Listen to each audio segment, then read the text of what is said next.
प्रभु जी आज क्या प्रवचन बताने वाले हो भक्तों को? महाभारत की भीष्म का प्रतिज्ञा और कृष्ण को तोड़ा प्रतिज्ञा भीष्म पितामह ने। और वो कैसे, समय की बात, कुरुक्षेत्र की कहानी है। दुर्योधन कच्छ में गया और अपना शरीर चमकाने लगा और बोला, करे तुम लोग क्या कर रहे हो और क्या करवा रहे हो, महाभारत में पता नहीं चल रहा है। हमारे वीर ने बहुत मरा रहा है और पांडवों का वीर एक भी नहीं मराता है, आखिर वजह क्या है? हमें संकेत लग रहा है कि पांडवों के तरफ से कौरवों का पार्टी मिला हुआ है। इस वजह से मेरा ने पार्टी डेली के डेली प्रतिदिन मरा जा रहा है। लोग बाग वहाँ वीर योद्धा बोलने लगा कच्छ में कि अरे ऐसा कुछ नहीं है दादा, आप भ्रम में पड़े हो, ऐसा है कोई नहीं मिला हुआ है पांडवों के तरफ, आप भी भ्रमित में हो। इतनी बात पर भीष्म पितामह बोला, ये सत्य बात है दुर्योधन, आपने गलत बोल रहे हो। गुस्सा से सुनकर करके दुर्योधन ने बोला भीष्म पितामह पे कि शायद तुम ही तो मिले हो। सीताराम।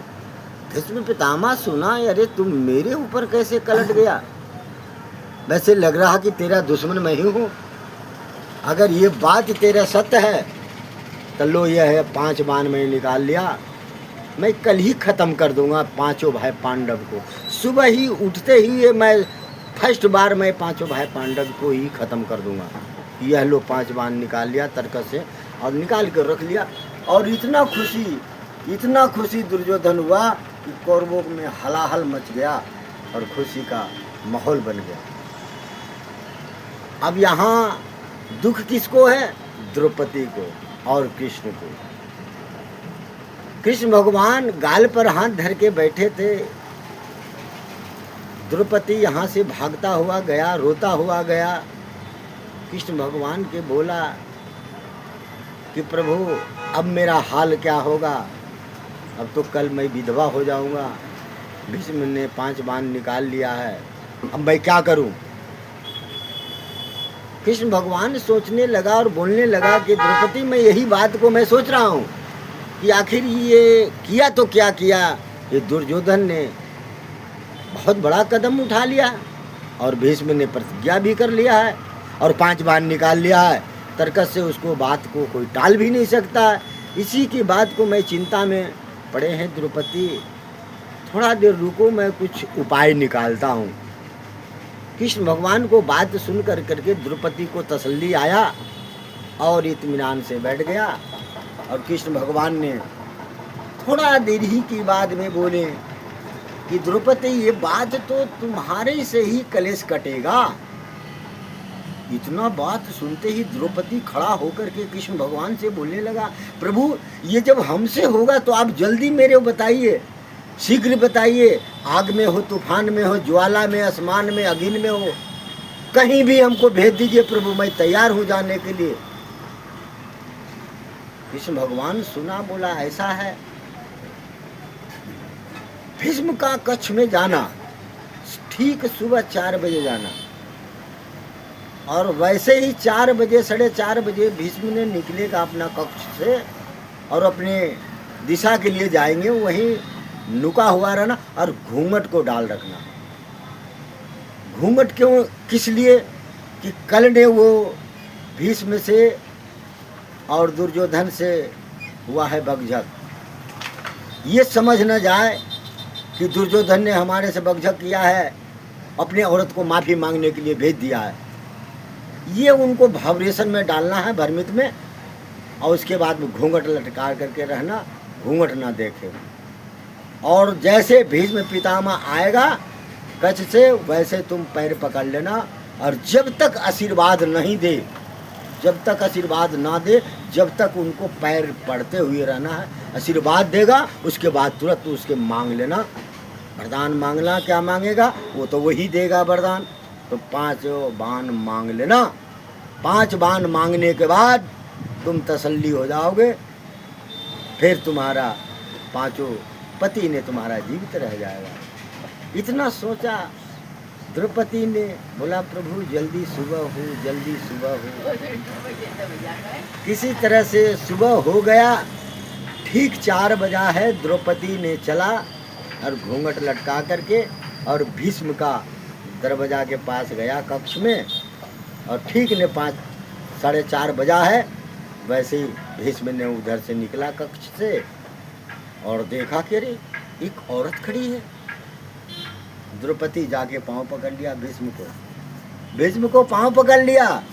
भीष्म ने वरदान क्या दे सोचने लगा, आखिर ये पांव छोड़ रहा क्यों नहीं। लास्ट में मजबूर बन कर करके भीष्म ने उनको आशीर्वाद देना पड़ा, सौभाग्य अखंड सौभाग्यवती भव। जब इतना बात सुना द्रौपदी बोला, दादा दादा आपने 5 बाण जो निकाले हो वो मेरे को दे दीजिए। आपने एक तरफ अखंड सौभाग्यवती बता रहे हो, आखिर हम जीवित कैसे रहेंगे, हम अमर कैसे रहेंगे, हम अखंड सौभाग्यवती कैसे बनेंगे। हमारे 5 बाण दे दीजिए, हमारे 5 हमारा पति को मारने के लिए आपने निकाल लिए हो बाण ने, आप 5 बाण मुझे दे दीजिए। सोचने नहीं दिया भीष्म ने, वो वचनबद्ध हो चुका था, वो दे दिए तुरंत 5 बाण दिया। तो भीष्म ने सोचा, जैसे कदम आगे बढ़ाया द्रौपदी ने द्रौपदी को हकाया। भीष्म ने, द्रौपदी इसमें कोई राज है? राज क्या है? कहीं राज तो यही है कि ये भेद आपको बताने वाला कौन है? मौन रूप है, द्रौपदी कुछ नहीं बोल रहा है। भीष्म ने बोला कि नहीं बोल रहे हो, इसमें राज है। इसका मतलब है कि तुमको कन्हैया ने भेजा है, ये माधव के अलावा और कोई नहीं है। जाओ कन्हैया से भी बोल देना कि जितना ने जसोदा माई दूध पिलाया है उतना मैं 6ठी रात का दूध मैं बुला दूंगा। जैसे मेरे प्रतिज्ञा तोड़ा है वैसे उसका भी प्रतिज्ञा तोड़ दूंगा। जाके बोल देना कन्हैया से। माधव के पास आया द्रौपदी रोया और हंसा भी, और कृष्ण भगवान से बोलने लगा कि प्रभु बाण तो मैं ले आया मंग करके, मगर परंतु यहाँ पे विशेष रूप में आमंत्रण मिला है आपका। भीष्म ने बोला है कि जैसे मेरे प्रतिज्ञा तोड़ा है वैसे उनका भी प्रतिज्ञा मैं तोड़ दूंगा। कृष्ण भगवान हंस के बोला, अरे तोड़ने दो, टूटने दो। अरे एक प्रतिज्ञा टूटा तो क्या हुआ, हमारा 2 प्रतिज्ञा बच रहा। उधर मैं कुंती को मैं वचन दे के आया हूँ, उनको भी मुझे वापस लौटाना है 5 को, पांडव को। उसको तो एक प्रतिज्ञा ये बचा, और दूसरा प्रतिज्ञा तुम्हारा पति बच गया। अब बताओ, 2 हमारा बच गया, एक प्रतिज्ञा टूटने दो। जाओ बाण को बढ़िया से रख दो इत्मीनान से। कृष्ण भगवान के बात को माना और रख दिया बाण को। और सुबह जैसे 8 बजा और भीष्म कुरुक्षेत्र में पहुंचा, युद्ध का भिड़ान हुआ, युद्ध घना में लड़ने लगा। और इतना बाण ने भीष्म पितामह चलाया कि पूरे घायल हो गया अर्जुन त्राही त्राही करने लगा। कृष्ण भगवान के बोला कि माधव जनार्दन मुझे जान बचाइए, ये बाण आखिर आ रहा कहाँ से। कृष्ण भगवान तो समझ ही गए, सब जो जानने वाला, कहीं कुछ नहीं, ये भीष्म पितामह का बाण है, खोपनाथ का महामही का बाण है। अब ये रुकने वाला नहीं है, अब मुझे रथ छोड़ना पड़ेगा। जैसे ही रथ पर से उतरने लगा, कृष्ण भगवान को अर्जुन ने बोला, ये प्रभु ये क्या कर रहे हो, ये क्या कर रहे हो, आपने प्रतिज्ञा किए हो, ये शस्त्र हाथ में उठा लिए और जमीन पर उतर रहे हो, प्रभु ये क्या कर। कहना रे ये बंद करो बात, प्रतिज्ञा। अरे भक्त को वहाँ बुला रहा, भक्त के पास मुझे जाना। कहीं प्रभु मेरे से बड़ा भक्त कौन है। कहना रे तुम तो कुछ नहीं हो, मेरे से बड़ा भी भक्त है, आप परेशान मत हो, वो मुझे जाने दो, मुझे जाना है, तुम फालतू की बात मत करो। कृष्ण भगवान सुदर्शन चक्र लिया और कुरुक्षेत्र की आगे बढ़ा। जैसे आगे बढ़ा, सेना तो जैसे कृष्ण को देखा पीछे हटते गया।